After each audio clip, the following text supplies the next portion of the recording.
오늘 하루 잠시 저와 함께 앉으시겠습니까? 오늘은 부탁이 하나 있습니다. 지금 앉아 있는 그 자리에서 잠시 고개를 들어 방 안을 둘러봐 주시겠습니까? 책상과 의자, 창문으로 들어오는 빛, 모든 것이 지극히 평범하고 고요해 보일 것입니다. 하지만 저는 오늘 당신에게 그 고요함이 착각이라는 사실을 말씀드리고 싶어 이 편지를 씁니다. 바로 그 방 안, 당신이 들이마시는 공기 속에서 지금 이 순간에도 전쟁이 벌어지고 있습니다. 뉴스에 나오는 그 어떤 분쟁보다도 더 실제적이고 더 영원한 결과를 남기는 전쟁입니다. 그리고 그 전쟁은 하나님의 자녀가 성경을 펼치기로 마음먹는 순간, 즉시 반응을 일으킵니다. 그것은 결코 조용히 지나가는 일이 아닙니다. 저는 그것을 어둠의 진영에 올라가는 긴급 보고라고 부르고 싶습니다. 사도 바울은 에베소서 6장에서 이렇게 썼습니다. 우리의 씨름은 혈과 육을 상대하는 것이 아니요 통치자들과 권세들과 이 어둠의 세상 주관자들과 하늘에 있는 악의 영들을 상대함이라. 이것은 시적인 수사가 아닙니다. 그는 우리에게 전선의 상황을 알리는 정보 보고서를 건네고 있는 것입니다. 거기에는 계층이 있고 전략이 있고 조직이 있습니다. 그리고 그들의 유일한 임무는 당신을 진리에서, 능력에서, 하나님의 임재에서 떼어놓는 것입니다. 혹시 이런 경험을 해본 적이 있습니까? 성경을 펴려는 순간 이상하게 무거워지는 눈꺼풀, 도저히 집중되지 않는 산만함, 이유 없이 솟아오르는 불안. 우리는 그것을 피로 탓, 스트레스 탓으로 돌립니다. 물론 그 말도 어느 정도는 맞을 것입니다. 그러나 자연스러운 설명의 장막 뒤에는 좀 더 전략적인 이유가 숨어 있을 때가 있습니다. 원수는 당신이 천편의 설교를 듣든 백만 곡의 찬양을 부르든 그다지 개의치 않습니다. 그러나 당신이 스스로 책을 펴고 읽기로 결심하는 순간 그는 자리를 고쳐 앉게 됩니다. 그 순간 무언가가 일어난다는 것을 그가 알기 때문입니다. 당신의 육안으로는 보이지 않지만 지옥 전체가 지켜보는 그 무언가 말입니다. 저는 스크루테이프의 편지에서 이 점을 다루려 했습니다. 늙은 악마 스크루테이프는 조카 견습 악마에게 이렇게 가르칩니다. 가장 큰 성공은 인간들로 하여금 우리 같은 존재가 아예 없다고 믿게 만드는 것이라고. 그것이 안 통하면 최소한 삼지창을 든 우스꽝스러운 만화 캐릭터로 여기게 만들라고 말입니다. 그 최종 목표는 사람들이 영적 전쟁에 대해 무지한 채 살아가게 하는 것입니다. 그리고 하루 10분 성경을 읽는 작은 습관 따위가 큰 그림에서는 아무런 영향력이 없다고 믿게 만드는 것입니다. 하지만 만약 악마들이 정말로 존재하고 성경이 말하는 대로 전략적인 존재라면 신자가 취할 수 있는 가장 강력한 행위 앞에서 그들이 반응하지 않을 리가 없습니다. 그렇다면 그것이 무엇인지 우리는 추측이 아니라 말씀 그 자체에 들어가 확인해 보아야 합니다. 먼저 우리가 이해해야 할 사실이 있습니다. 성경은 그저 한 권의 책이 아닙니다. 지금껏 쓰인 그 어떤 문서와도 다른 종류의 것입니다. 히브리서 저자는 4장에서 이렇게 씁니다. 하나님의 말씀은 살아있고 활력이 있어 좌우에 날선 어떤 검보다도 예리하여 혼과 영과 관절과 골수를 찔러 쪼개기까지 하며 또 마음의 생각과 뜻을 판단하나니. 생각해 보십시오. 살아 있었다고 말하지 않습니다. 지금 살아 있다고 말합니다. 그것은 뇌 속에 저장되는 정보가 아니라 지금 이 순간에 작용하는 실체입니다. 다른 책들은 정보를 전달하지만 이 책은 사람을 바꿔놓습니다. 왜 그럴까요? 그 저자의 능력 자체가 그 안에 담겨 있기 때문입니다. 그리고 그 저자가 누구인지 요한은 복음서 첫 장에서 답을 줍니다. 태초에 말씀이 계시니라. 이 말씀이 하나님과 함께 계셨으니 이 말씀은 곧 하나님이시니라. 말씀, 곧 로고스는 개념이 아니라 인격입니다. 그것은 예수님입니다. 그러니 성경을 공부한다는 것은 교리나 문장을 만나는 일이 아니라 살아계신 한 인격을 만나는 일입니다. 그리고 그 만남은 보이지 않는 세계에 즉각적인 파문을 일으킵니다. 다니엘서 10장을 떠올려 봅시다. 다니엘은 기도와 연구를 통해 하나님을 구하기로 결심했습니다. 그러자 한 천사가 나타나 이렇게 말합니다. 당신이 마음을 겸비하여 깨달으려 결심한 첫날부터 당신의 말이 들렸다고 말입니다. 그런데 그 응답이 오기까지 하늘 영역에서는 21일간의 전투가 있었습니다. 페르시아 군주의 악한 세력이 천사의 길을 막아섰습니다. 땅에서의 작은 탐구 하나가 보이지 않는 세계에서는 이미 전쟁이었던 것입니다. 성경은 결코 중립적인 문서가 아닙니다. 그것은 어둠의 왕국을 향한 직격탄이자 그들 입장에서는 가장 두려운 무기입니다.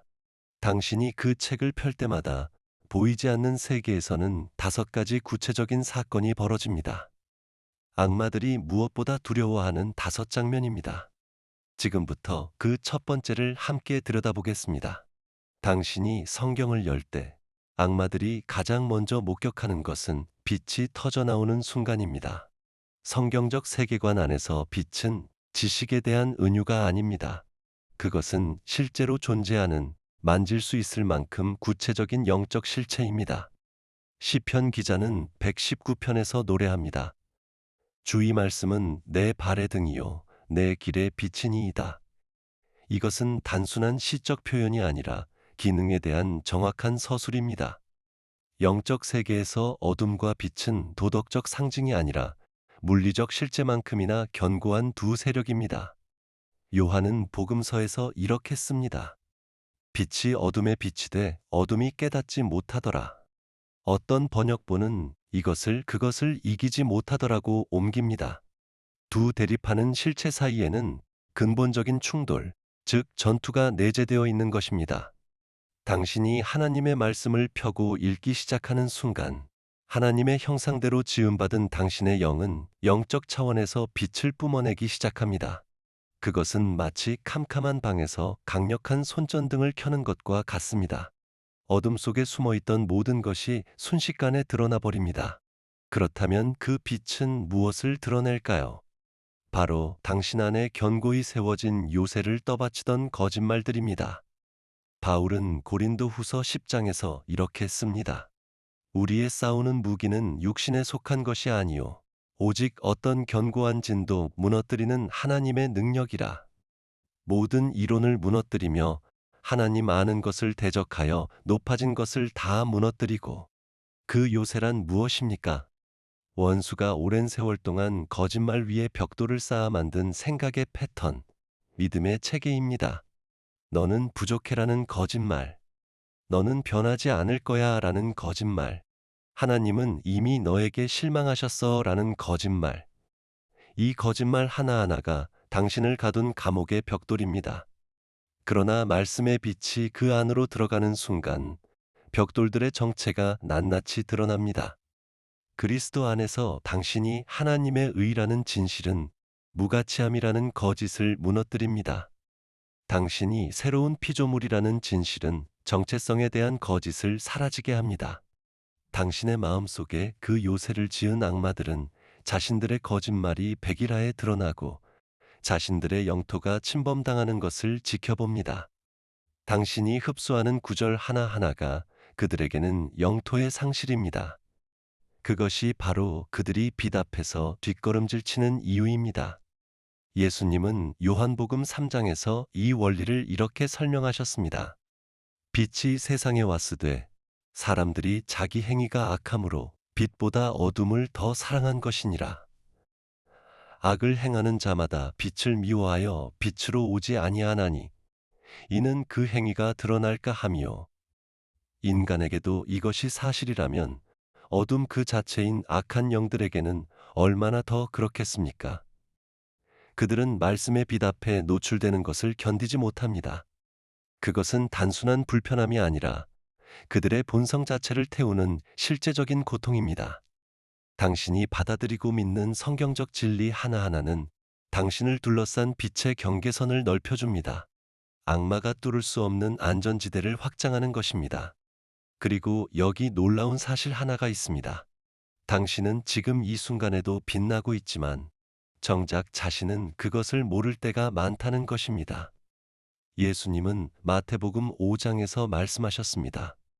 너희는 세상의 빛이라. 이것은 언젠가 이루어질 목표가 아니라 지금 당신의 정체성입니다. 하나님의 말씀을 꾸준히 붙드는 이들은 보이지 않는 세계에서 뚜렷이 관찰되는 영적 광채를 지니고 다닙니다. 그들은 어둠 속의 등대가 됩니다.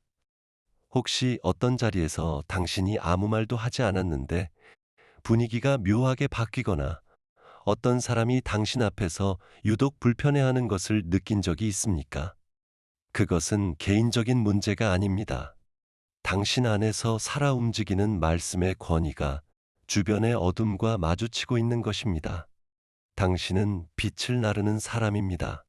그러나 빛만이 그들이 보는 전부는 아닙니다. 책장을 넘길 때마다 당신 안에서 또 다른 무언가가 조각조각 세워지고 있습니다. 악마들이 목격하는 두 번째 장면, 바로 당신의 영적 갑주가 실시간으로 채워지는 것입니다. 에베소서 6장이 묘사하는 하나님의 전신갑주에 대해 먼저 알아야 할 것이 있습니다. 그것은 자동으로 입혀지는 것이 아니라는 사실입니다. 바울은 명령형으로 씁니다. 하나님의 전신갑주를 입으라. 그것은 우리가 능동적으로 취해야 할 행동입니다. 많은 그리스도인이 그 갑옷의 존재는 알지만 실제로 착용하지는 않습니다. 아는 것과 입는 것 사이에는 하늘과 땅만큼의 차이가 있습니다. 그리고 악마들은 그 차이를 정확하게 봅니다. 누가 손쉬운 표적인지, 누가 이미 준비된 전사인지 그들은 압니다.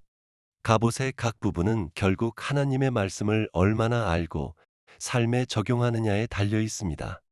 구원의 투구는 로마서 8장이 말하는 그리스도 안에서의 위치에 대한 확신입니다. 그것이 원수의 의심과 비난으로부터 마음을 지킵니다. 의의 흉배는 고린도 후서 5장이 가르치듯 우리의 의가 우리 행위가 아니라 그리스도를 통한 선물이라는 깊은 깨달음입니다. 그것이 정죄로부터 심장을 보호합니다.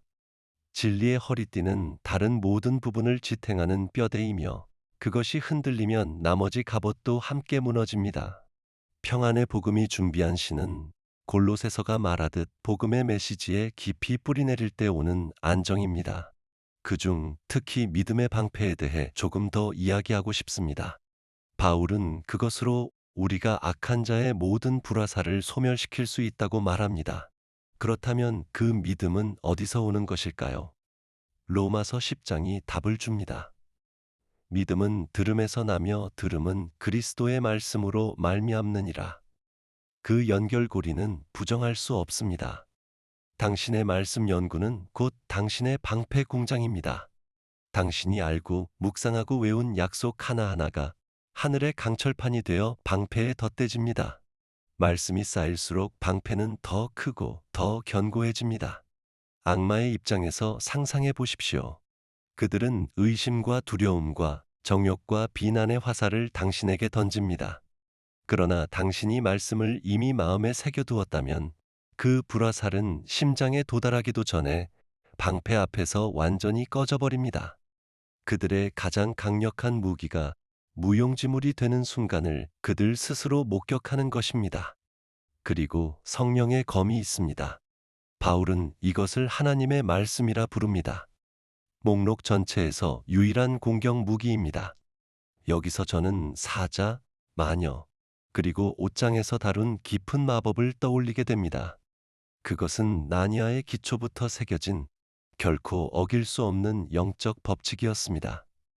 하나님의 말씀도 이와 같습니다. 그것은 우리 우주의 근본을 이루는 영적 법칙입니다. 방어를 위한 것만이 아니라 공격을 위한 것이기도 합니다. 광야에서 예수님이 그러하셨던 것처럼 원수와 직접 대면할 때 휘두르는 무기입니다.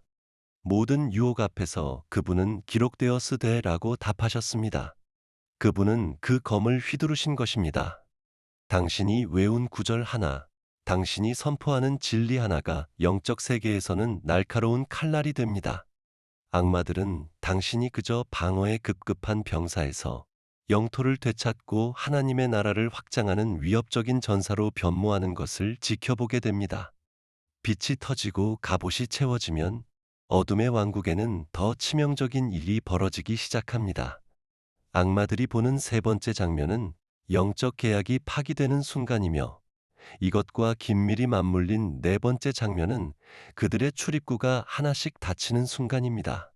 이를 이해하려면 영적 세계의 합법성이라는 개념을 알아야 합니다. 원수는 임의로 움직이지 않습니다. 그는 법적 근거를 통해 활동합니다. 바울은 골로새서 2장에서 이렇게 씁니다. 우리를 거스르고 불리하게 하는 법조문으로 쓴 증서를 지우시고 제하여 버리사 십자가에 못 박으시고, 우리의 죄로 인해 우리에게 불리한 법적 기록이 존재했습니다. 요한계시록은 사탄을 우리 형제들을 참소하던 자라고 부릅니다. 그는 실제 죄, 트라우마, 저주의 흔적을 근거 삼아 우리를 결박합니다. 그러나 십자가에서 이루신 그리스도의 완전한 사역을 밝히 드러내는 말씀은 영적 세계에서 그 고발장을 법적으로 무효화시킵니다. 요한복음 8장의 그 유명한 말씀이 여기서 강력한 영적 공식이 됩니다. 진리를 알지니 진리가 너희를 자유롭게 하리라. 이것은 상투적인 격언이 아닙니다. 하나의 공식입니다. 당신이 믿었던 거짓말 하나하나는 원수에게 당신 삶의 특정 영역을 억압할 법적 근거를 제공했습니다. 그러나 당신이 그 영역에 대한 성경적 진리를 발견하고 믿고 선포할 때마다 당신은 그 법적 근거를 스스로 무효화시키고 있는 것입니다. 예를 들어, 나는 가치 없는 존재다라는 거짓말은 거절의 영에게 활동 근거를 줍니다. 그러나 에베소서 1장이 말하듯 사랑 안에서 거룩하고 흠없게 하시려고 당신이 받아들여졌다는 진리를 붙잡을 때 그 계약은 찢어집니다. 나는 어쩔 수 없는 희생자다라는 거짓말은 두려움의 영에게 근거를 줍니다. 그러나 로마서 8장에 우리가 넉넉히 이기는이라는 진리를 자신의 것으로 삼을 때 그 계약은 취소됩니다. 악마의 시선에서 보자면 당신이 자신에 관한 말씀의 진리를 선포할 때마다 그들이 당신에 대해 쥐고 있던 고발 문서가 한 장씩 불타는 것을 보게 되는 것입니다. 그리고 계약이 파기되는 그 순간 그들의 접근 통로였던 문 역시 하나둘 닫힙니다. 로마서 12장은 우리에게 마음을 새롭게 함으로 변화를 받으라고 명합니다. 저는 스크루테이프의 편지에서 이 늙은 악마가 조카에게 끊임없이 지시하는 장면을 다뤘습니다. 환자를 낡고 새로워지지 않은 사고 패턴, 만성적 두려움, 뿌리 깊은 원한, 교만과 정욕 속에 붙잡아두라는 지시입니다. 왜일까요? 새로워지지 않은 마음은 활짝 열린 문과 같기 때문입니다. 반대로 하나님의 말씀과 조율되어가는 마음은 이중으로 잠긴 견고한 문입니다. 성경 공부는 단지 정보를 받아들이는 일이 아니라 정신과 영혼의 회로를 다시 배선하는 일입니다. 말씀이 닫는 대표적인 세 개의 문을 생각해 보십시오. 두려움의 문, 하나님의 주권과 그분이 결코 우리를 버리지 않으신다는 약속을 공부할 때마다 디모데후서 1장이 말하는 두려워하는 마음이 아니요 오직 능력과 사랑과 절제하는 마음이라는 진리가 이 문을 잠깁니다. 분노와 원한의 문, 에베소서 4장은 분을 내어도 죄를 짓지 말며 마귀에게 틈을 주지 말라고 경고합니다. 그 문맥은 용서입니다. 우리가 받은 용서에 대한 말씀의 가르침에 근거해 용서를 선택할 때마다 이 문이 닫힙니다. 교만의 문, 야고보서 4장은 말합니다. 하나님이 교만한 자를 물리치시고 겸손한 자에게 은혜를 주시나니 그런즉 너희는 하나님께 복종할지어다. 마귀를 대적하라. 그리하면 너희를 피하리라. 하나님의 위대하심과 자신의 연약함을 말씀 속에서 배워 얻는 겸손이 이 문을 닫습니다. 한때 자유롭게 드나들었던 악마들은 이제 그 문들이 하나씩 잠기는 것을 봅니다. 그들이 서 있던 발판이 사라지고 있는 것입니다. 그러나 계약 파기와 문의 폐쇄보다 더 근본적인 변화가 있습니다. 5가지 중 가장 두려운 것, 바로 당신 자신이 살아있는 말씀이 되어가는 과정입니다.